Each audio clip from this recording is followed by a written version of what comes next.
I think that I I still get very nervous before I start a movie, like 3 days before. I just get this stomach drop, like, "What if I can't act? What if I don't know how to do this?"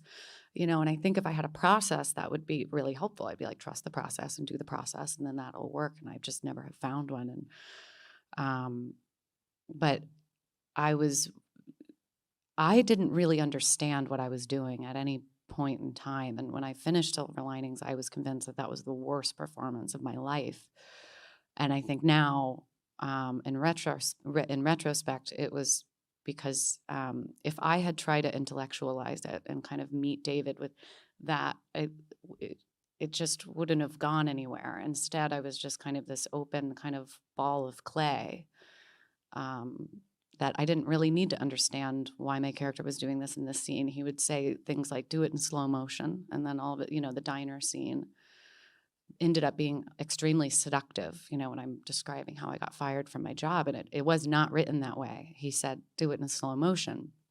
And so I just did it in slow motion. And then when you watch it, you see that she's seducing him.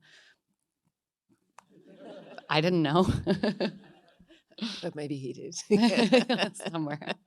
Um, but of course, the thing about David O. Russell films is that they do defy genre and all that, and that sometimes that some people find that difficult. But with Silver Linings, it's absolutely that great example of, there's a bit comedy, but it's also Yeah.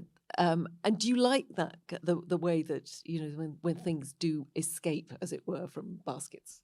I love that. And my personal favorite genre is any kind of dark comedy. I was a huge fan of David O. Russell before Silver Linings, and I Heart Huckabees is one of my favorite. I think that's like easily one of the top 5 funniest movies.